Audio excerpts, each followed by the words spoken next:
Shalom anak-anakku semua, bagaimana kabar kalian semua? Tentunya semua sehat ya anak-anakku ya, puji nama Tuhan. Kalau sebentar kita akan mulai pelajaran PABB Pendidikan Agama Kristen kelas 7. Terlebih dahulu kita awali dengan berdoa. Mari anak-anakku, kita berdoa bersama. Bapa dalam surga, mengucap syukur padamu buat kesempatan saat ini. Engkau telah kumpulkan kami untuk belajar di tempat ini. Tuhan, kami menyerahkan pelajaran pada hari ini dalam tangan-Mu. Dari awal sampai akhirnya kami serahkan dalam tangan-Mu, biarlah Engkau yang menuntunnya. Terima kasih Tuhan Yesus, terima kasih. Dalam nama Tuhan Yesus, haleluya, amin.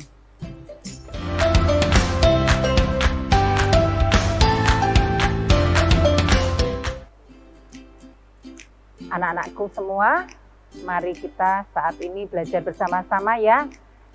Materi kita pada saat ini adalah solider terhadap teman dan sahabat. Anak-anakku semua, sebelum kita belajar lebih jauh, kita belajar dulu tentang arti atau pengertian dari solidaritas ya. Solidaritas menurut Kamus Bahasa Indonesia mempunyai arti atau memperlihatkan perasaan bersatu. Sedangkan solidaritas sendiri adalah rasa kebersamaan dalam satu kelompok tertentu yang menyangkut tentang kesetiakawanan dalam mencapai tujuan dan keinginan yang sama. Jadi solidaritas itu adalah kebersamaan kita ya dalam suatu kelompok. Anak-anakku, solidaritas sangatlah penting buat kita, yaitu di dalam kehidupan, di dalam masyarakat kita sangat penting dalam hidup bersolidaritas. Manusia pada hakikatnya adalah makhluk sosial ya anak-anak ya, yang sangat membutuhkan orang di sekitarnya. Dan solidaritas harus diterapkan sejak dini, mengingat pentingnya solidaritas yang mengatasnamakan perbedaan pendapat, memperkaya relasi hubungan, budaya, dan persatuan, maka solidaritas harus diusahakan dan dipertahankan. Jadi kalau kita hidup di lingkungan, jangan hidup dengan diri sendiri, tetapi kita harus membutuhkan orang lain di sekitar kita. Dan solidaritas juga mempunyai manfaat ya anak-anak ya. Di sini Bu Eli akan memberikan manfaat solidaritas kepada kalian. Yang pertama, dapat menumbuhkan rasa tenggang rasa antar sesama anggota kelompok. Yang kedua, berkurangnya konflik antar sesama anggota kelompok. Yang ketiga, mengurangi rasa iri dan dengki antar sesama anggota kelompok. Yang keempat, berkurangnya konflik antar sesama anggota kelompok. Jadi itu tadi adalah 4 manfaat solidaritas. Kita juga mempunyai ya anak-anak ya prinsip-prinsip solidaritas. Ada 3 prinsip yang harus kita lakukan di dalam kehidupan bermasyarakat, yaitu rasa senasib sepenanggungan. Jadi kalau kita mempunyai teman, kita harus saling berbagi dalam suka duka. Ya, itu adalah rasa senasib sepenanggungan. Yang kedua, bentuk ungkapan timbal balik. Ya. Yang ketiga, diungkapkan sesuai dengan porsinya. Makanya harus ada prinsip solidaritas di lingkungan kita. Anak-anakku, hal-hal yang terjadi jika tidak ada solidaritas bagaimana anak-anak? Di sini ada 5 ya yang terjadi kalau kita tidak solidaritas terhadap teman atau tidak solidaritas terhadap lingkungan kita. Yang pertama adalah stereotipe. Stereotipe adalah penilaian terhadap seseorang hanya berdasarkan persepsi atau pandangan terhadap kelompok tersebut dikategorikan. Yang kedua, prasangka. Prasangka itu apa anak-anak ya? Sikap yang negatif terhadap sesuatu tanpa ada alasan mendasar atau pribadi tersebut. Yang ketiga adalah primordialisme. Primordialisme. Apa ya primordialisme itu ya? Pandangan atau paham yang menunjukkan sikap berpegang teguh pada hal-hal yang sejak semula melekat pada individu. Yang keempat adalah egoisme. Egoisme. Pandangan yang hanya menguntungkan diri sendiri. Di lingkungan kita banyak ya orang yang ego terhadap dirinya sendiri, mementingkan dirinya sendiri. Kalau tidak menguntungkan dirinya sendiri, mereka tidak mau melakukan apa-apa, ya. Itu tidak boleh ya. Kita anak-anak Tuhan harus saling mengasihi. Jangan ego terhadap diri sendiri. Yang kelima adalah kesulitan dalam bersosialisasi. Kalau kita cuma ego mikirkan diri sendiri, kita akan sulit untuk bersosialisasi dengan teman kita, dengan lingkungan kita. Dimanapun kita ada, tidak mungkin kita mempunyai teman kalau kita cuma ego terhadap diri sendiri. Contoh-contoh penerapan solidaritas. Di lingkungan kita banyak sekali ya anak-anak ya. Contoh-contohnya yaitu 1. Gotong royong. Gotong royong itu apa ya Bu ya? Contohnya bagaimana ya Bu ya? Banyak contoh di lingkungan kita. Gotong royong itu kerja bakti lingkungan. Mungkin di lingkungan RT kita, di RW, kita berpartisipasi, ikut membersihkan lingkungan. Itu termasuk gotong royong. Gotong royong di keluarga, saling membantu satu dengan yang lain. Itu juga gotong royong ya anak-anak ya. Yang kedua, kerja kelompok dalam menyelesaikan tugas sekolah. Ya, kalau kerja sekolah berarti harus dikerjakan bersama-sama. Jangan cuma hanya yang pintar yang mengerjakan. Yang mau mengerjakan, yang tidak mengerjakan. Itu tidak benar ya anak-anak ya. Jadi kalau kerja kelompok harus dikerjakan bersama dalam satu tim kelompok itu sendiri. Ya. Yang berikutnya contohnya adalah keikutsertaan dalam acara-acara kedaerahan. Ya. Berpartisipasi, saling menghormati ya. Anak-anakku semua, yang kedua adalah dukungan orang lain maupun kelompok. Ya, dukungan orang lain maupun kelompok itu yang bagaimana contohnya anak-anak ya. Membela teman yang dituduh melakukan kesalahan oleh orang lain. Kalau kita menuduh teman, jangan asal menuduh. Tetapi kita harus mencari bukti-bukti sumber yang benar. Apakah teman kita benar-benar melakukan kesalahan atau tidak? Kalau tidak, kita nggak boleh ya menuduh teman dengan seenaknya. Contoh yang berikutnya adalah memperjuangkan hal mendapatkan pelayanan kesehatan yang layak bagi orang lain. Kalau di sekolah kita ada teman kita yang sakit, bagaimana? Kita nggak boleh egois.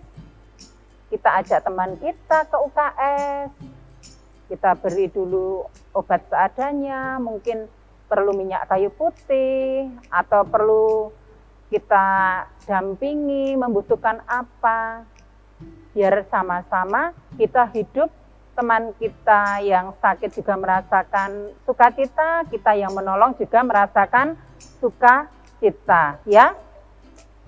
Yang contoh berikutnya adalah mendukung salah seorang teman untuk menjadi ketua kelas. Kalau di sekolah biasa ya, kita naik kelas dari kelas 7 ke kelas 8, ke kelas 9. Bagaimana? Ada pemilihan ketua kelas, wakil ketua kelas, sekretaris kelas, bendahara kelas. Lah itu nanti dari suara-suara kalian semua, mana yang layak untuk menjadi ketua kelas, mana yang layak untuk jadi bendahara, mana yang layak untuk jadi sekretaris. Jadi harus mendukung kelompok itu sendiri. Anak-anakku semua, kita hidup membutuhkan teman dan sahabat. Kita tidak bisa hidup sendiri tanpa orang lain, ya. Kita punya teman masa kecil, teman remaja, ya sekarang ya. Sebenarnya teman itu sendiri apa ya anak-anak artinya ya? Kalau kalian sudah tahu, coba kita belajar bersama-sama. Teman, apa arti teman? Ternyata teman itu artinya adalah seorang yang kita kenal dan dapat kita ajak untuk melakukan banyak hal bersama-sama, baik belajar maupun bermain. Ternyata teman itu artinya seperti itu ya. Diajak bersama-sama untuk belajar dan bermain. Berarti kalau tidak punya teman tidak mengasihkan, Bu? Iya. Kalau kita di gereja cuma kita duduk, diam, nggak punya teman, bagaimana ibadah remaja kita akan berjalan dengan baik kalau kita aja tidak mempunyai teman? Tapi kalau kita mempunyai teman, kita bisa berbagi pelayanan. Mungkin di tim musik, di tim pujian, ada penerima tamu. Banyak sekali pelayanan yang kita membutuhkan teman-teman di sekitar kita. Selain teman, kita juga memerlukan sahabat ya anak-anak ya. Kok teman? Teman itu apa enggak sama, Bu, dengan sahabat? Sama, teman dan sahabat itu sama. Tapi bedanya ada. Kalau sahabat adalah seorang yang kita percayai untuk saling berbagi dan mencurahkan isi hati. Bahkan sahabat adalah orang yang kita percaya untuk menyimpan rahasia yang tidak diberitahukan pada teman lain. Itu adalah perbedaan teman dan sahabat. Sekarang Bu Eliana mau tanya pada anak-anak semua. Anak-anak mempunyai teman? Oh tentu punya. Teman saya banyak, Bu. Anak-anak mempunyai sahabat? Pikir-pikir dulu, Bu. Apakah teman itu bisa jadi sahabat saya? Soalnya kalau saya cerita ke dia, mesti ada teman saya yang tahu. Memilih sahabat harus berhati-hati. Memilih teman pun harus berhati-hati.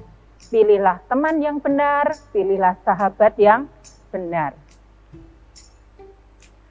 Anak-anakku, kita belajar dari Nabi Daud dan Yonatan.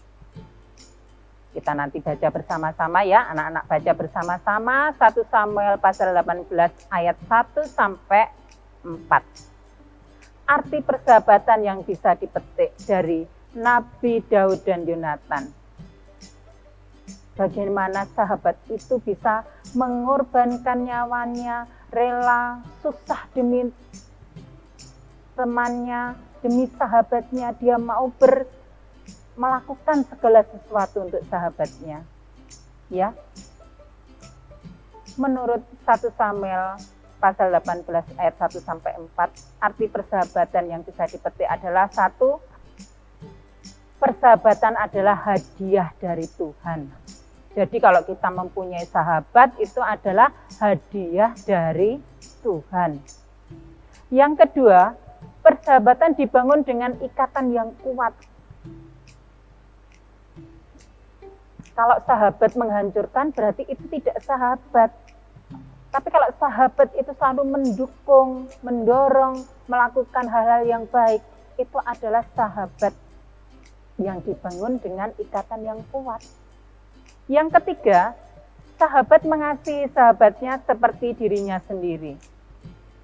Kalau teman, kita mengeluh, mungkin kita nggak bawa uang saku, mungkin kita cuma dicueki ya, salahnya nggak bawa uang saku, salahnya nggak bawa minum, salahnya nggak bawa makan.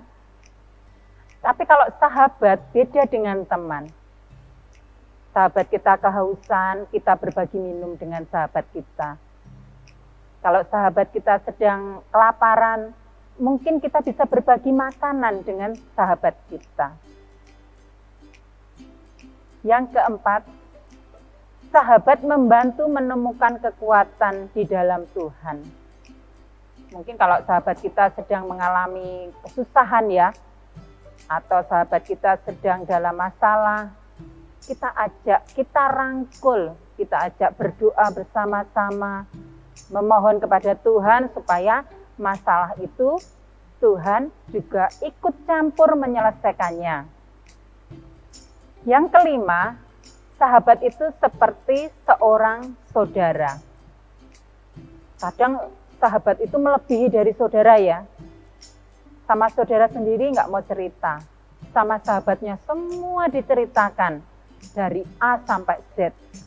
Tapi kalau dengan saudaranya ada batas-batas yang mungkin dia malu, dia tidak mau menceritakan hal-hal yang tidak penting dengan saudaranya. Tetapi kalau dengan sahabatnya, apapun itu selalu dia ceritakan. Itu arti persahabatan yang bisa dipetik ya, anak-anak ya, 5 itu ya. Anak-anakku, kalian telah belajar tentang arti solidaritas, apa itu solidaritas, manfaat solidaritas, prinsip solidaritas, dan definisi teman dan sahabat, apa itu teman, apa itu sahabat ya. Anak-anakku, ini Bu Eliana ada soal yang harus dikerjakan, kalian kerjakan dengan benar, dengan baik, jangan lupa berdoa terlebih dahulu. Anak-anakku semua, pelajaran pada saat ini telah berakhir. Tetap diingat ya anak-anakku semua ya, bahwa Yesus adalah sahabat kita yang sejati. Teman boleh banyak, sahabat boleh satu. Tetapi Yesus adalah sahabat kita, juru selamat kita. Semoga pelajaran pada saat ini bisa dimengerti, dipahami. Terima kasih, Tuhan Yesus memberkati. Kita akhiri dengan berdoa ya anak-anak ya. Bapa dalam surga, mengucap syukur padamu. Pelajaran pada saat ini telah berakhir. Biarlah anak-anak kami belajar untuk saling mengasihi antar teman, antar sahabat. Biarlah memiliki teman yang baik, sahabat yang baik, supaya nama Tuhan dipermuliakan. Terima kasih Tuhan Yesus, pelajaran saat ini telah berakhir. Kami menyerahkan anak-anak kami ke dalam tangan-Mu, supaya anak-anak kami bisa mengerjakan soal yang kami berikan. Di dalam nama Tuhan Yesus, haleluya, amin.